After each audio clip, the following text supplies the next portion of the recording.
Today we are going to start the third unit, third module of Marketing Management 2, that is Strategic Marketing Management. But before I commence it, I hope and pray that all of you are safe and secure wherever you are, right? So let's move ahead with Strategic Marketing Management. What this module will be. This module will basically and primarily focus on the strategy aspect, the course of action, the planning aspect of whatever you have studied so far in marketing. For example, from semester 1 till this semester, you have studied about how a new product is developed, how a product pricing is done, how a product is promoted, and recently we have concluded with the distribution strategy, that is the place aspect of it, right? Now all these four, after knowing all these 4 P's of marketing, I think now the right time is to understand the strategic purview which is in and around the marketing manager's mind, right? How a strategy is being formulated with respect to marketing, whether it's about the introduction of a new product, whether it's about innovation, whether it's about creating an uncontested market space, whether it's fighting your competitor, whether it's knowing your competitor, whether it's knowing your environment in which you are operating, and whether by knowing all that you have to devise certain sort of strategy to combat with it. For example, right now many companies are facing problems because of the turbulent times that we are in. We are in a time where something like COVID-19 has happened, which nobody anticipated.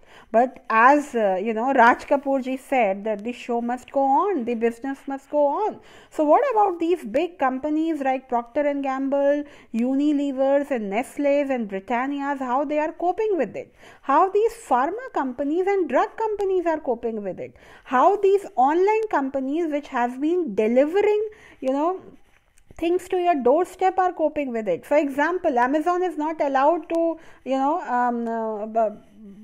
probably deliver a lipstick at your doorstep right now, right? It can only do essentials at your doorstep. Or how these companies, these brick and mortar stores are coping with it. They have so many employees with them.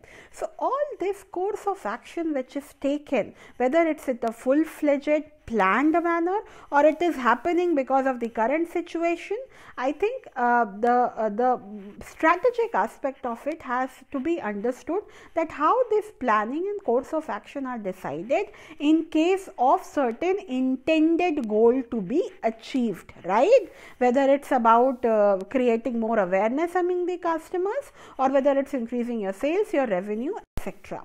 So let's start this topic, strategic marketing management, and let's try to build up certain basics of it. So what is the strategic planning process? By the way, this whole module will be focusing a lot on the planning process, how a plan is prepared, how a marketing plan looks like, right? But before that, we should understand what strategic planning is. The word strategy is very important here, right? You will have a separate course in the 3rd semester on strategic management where you will be dwelling into the ins and outs of strategy, but right now you should be knowing thoroughly what is strategy and how this strategic planning is related to marketing management.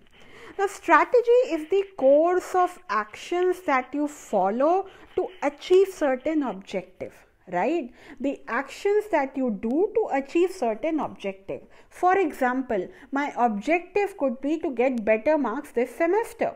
But what am I doing for that? I'm studying more, arts. I'm writing notes. I'm revising my notes daily. I'm not copying from anybody. I have stopped spending a lot of time on the internet. I have stopped all these TikToks and, all these Instagrams, and I'm totally focused towards my studies. Now, the objective was to get better marks in 2nd semester, but whatever you did, the course of actions that you followed to achieve that marks, that is what strategy is. So, what is strategic planning here is the process of establishing an organizational vision, mission, and formulating goals, corporate strategy, marketing objectives, marketing strategy, and a marketing plan thereof. So when we are in the process of establishing the goal, the mission of the organization, why an organization is existing, or what are the long-term plans for the organization, what are the short-term goals for the organization, how we can achieve them, what are the marketing objectives with respect to my product, price, place and promotion, and what are the parameters that I'm going to judge throughout. So all these planning are involved when we talk about strategic planning, right? We are doing a planning where we are starting from the scratch. We are understanding why the organization is existing, till how we can achieve certain objectives for say 6 months, 3 months, a year, 2 year, 3 year, 5 year, 20 years down the line, right? So that all is involved when we are talking about strategic planning. For example, yesterday Ratan Tata ji announced 1000 crores for COVID-19 and PM Care Fund. Now, when some big company is donating so much of money, or even Akshay Kumar donating 25 crores for the PM Care Fund, or even when I am donating some money for that, I think we should have something in mind that how this money will come in, how we will commensurate this money, how we will compensate this, how we are going to take care of the other fund issues which are going to come. So all this is part of that strategic planning, and I think the recent times are the best times where we can see that how the planning is being done with respect to the recent outbreak of COVID-19 and how it's going to take place, how step by step is being happening. People are deported from various countries and brought in, then the whole country is under lockdown. But is lockdown enough? No. Then there has to be healthcare facilities accordingly. Then if there are healthcare facilities and if there is a lockdown, what will happen to the laborers, where they will live, how they will eat? Then there is a package being announced. Then what about the salaried class who are paying loans and etc.? So RBI came with certain deals. So all this is part of that strategic planning, and why I am giving this example, so that you can understand it better, that what I am talking about, right? Moving ahead, the components which are imperative here to understand strategic planning can be well depicted through this diagram, as you can see here. The first is you have to analyze the strength and weaknesses of the organization, right? That what are the strength and weakness, as we have discussed in classrooms also. The strength and weakness is something which is internal to the company, right? For example, your strength and weakness is yours. Similarly, the strength and weakness are the company's strength and weakness, and opportunities and threats are in the external environment. So it starts by analyzing the organizational strength and weaknesses, what they are good at, what are their competitive advantage, are they good at producing new products, are they good in manufacturing, are they good in advertisements, are they good in some sort of other activities, other exercises, and what are their weaknesses in terms of human resource, in terms of money, in terms of material, in terms of machinery, in terms of planning, in terms of other issues. Then what are the external opportunities right now? For example, many pharma companies are finding an opportunity right now to come up with a drug or maybe an antidote for COVID-19. Or what are the threats? If you are into a business which is a brick and mortar system, right now they are under big threat, how they will survive after 2-3 months, right? So you have, when you are in the in the strategic planning process, these components needs to be analyzed with respect to the strength and weakness and the opportunities and threats which are there in the external environment. Once you are done with that, the second is organizational mission and goals. What is the mission of the organization? Now, what is a mission? Mission is the reason for the existence of an organization. Mission, if you read the mission statement of any company, right, be it your own Presidency University or be it any other company, you will always find it that the mission talks about the reason why a company is existing, right? For example, any educational institute, if you will pick up, you will see the mission will be that it is there to provide excellent quality education, because the ultimate goal for which they are existing on this planet is to provide education. So mission is that, and goals are the short-term objectives which you want to achieve, right? So you need to analyze the organizational mission and goals, corporate and business unit strategies. Once you have done that, then you come to a strategy aspect of it. What are the courses of action that are being planned at the corporate level? Corporate, when I say, for example, Tata Group, at the Tata Group level or at the Reliance level, and business unit strategy at different business unit of that corporate. For example, for a Tata Group, what is the strategy for a TCS right now, Tata Consultancy Service, or what is the strategy for a Tanishq right now, or what is the strategy for a Titan right now, or what is the strategy for Tata Tetley Tea right now, or what is the strategy for Taj Group of Hotels right now, or Tata Motors right now. So they are the business units which will form under the bigger corporate umbrella, which is the Tata Group, right? So we have to dwell with both corporate and business unit strategies, and this leads to the four important pillars of any organization: marketing, production, finance, and human resource. So we should know the objective of each, we should know the strategy which is being followed in each, and accordingly we formulate the plan, whether it's marketing plan, it's production plan, it's finance plan, or it's HR plan, right? So these are the important components of strategic planning, that is understanding the organizational strength and weaknesses, and analyzing the external opportunities and threats, analyzing the organizational mission and goals, which is very important because you can't go beyond your mission. Your mission is to provide education, and if you are doing something in construction, then these are not tallying with each other. Or your mission is to provide construction and do construction activities, and you start opening up a fashion institute, there is no tally with it. Then of course the corporate level strategies and the business unit strategies, and of course then comes to the functional domains: marketing, production, finance, and human resource. As we move ahead, we will see that as very rightly pointed out by Gary Hamel and C.K. Prahalad, our own C.K. Prahalad ji, they argue that any strategic planning has to have a strategic intent. Intent, we always say, in common parlance, you don't have the intent to do it, you don't have the will to do it, you don't have the kind of inner voice or inner motivation to do it. So strategic intent is very important, and the three constituents of strategic intent, as you can see in the slide 1, 2, 3. The first, how strategic intent process is follows. The first is set the intent. What is the intent? What is your strategic intent? What is your motivation? What is your motive behind the strategic planning? Your motive is to increase your sales, your motive is to increase your revenue, your motive is to increase your brand visibility, your motive is to increase your reach, your motive is to increase the brand retention, or your motive is something else. So that is very important. That intent, setting that intent is imperative. Second is set the challenges.